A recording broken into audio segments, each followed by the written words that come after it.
Ladies and gentlemen, it's Clyde with PT3D from a secret location that I can't tell you about. What I'm about to show you is something that can be safe and can help you sterilize your surface environment. But I have to warn you, this is not something that you should do if you're worried about voiding any warranties.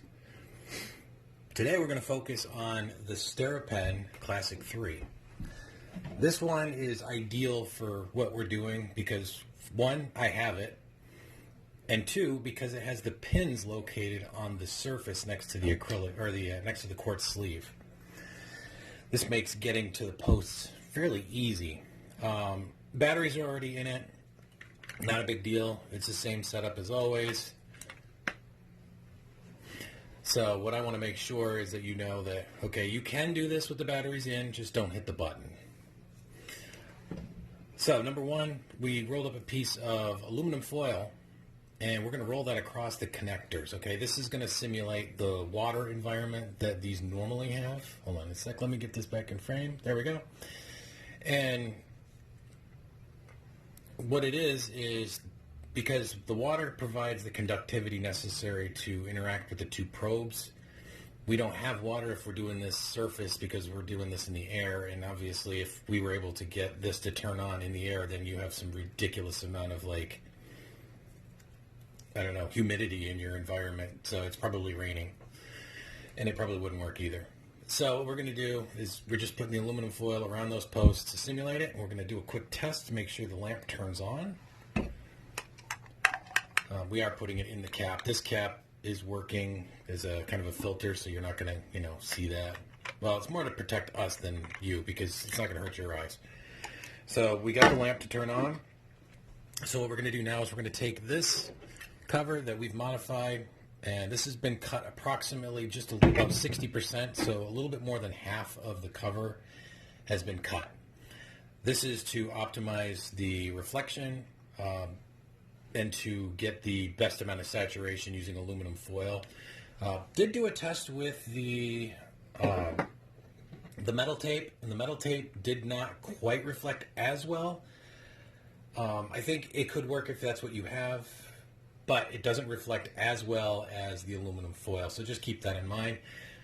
When you do this, try to smooth out the aluminum foil as best you can. Obviously, it's really difficult to do because aluminum doesn't inherently want to stick to anything by itself, so you kind of got to press it and twist it and all that.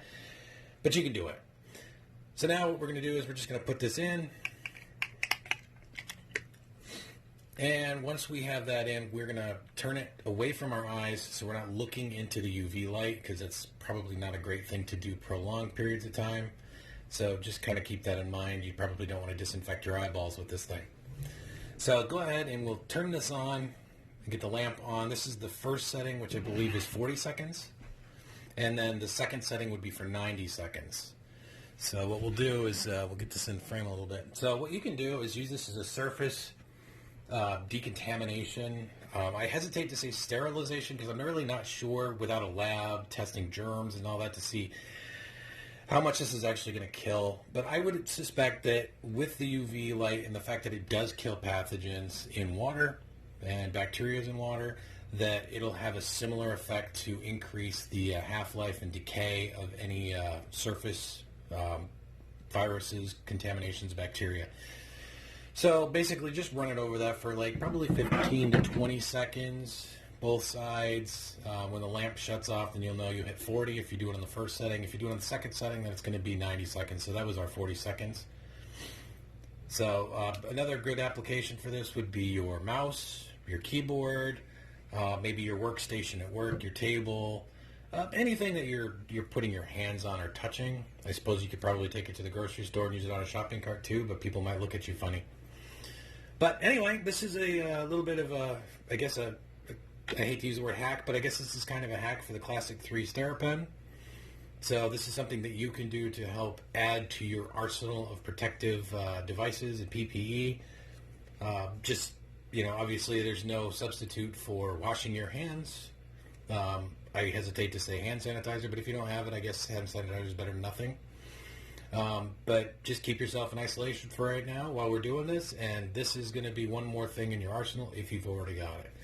So I will talk to you guys next time, and thank you for watching.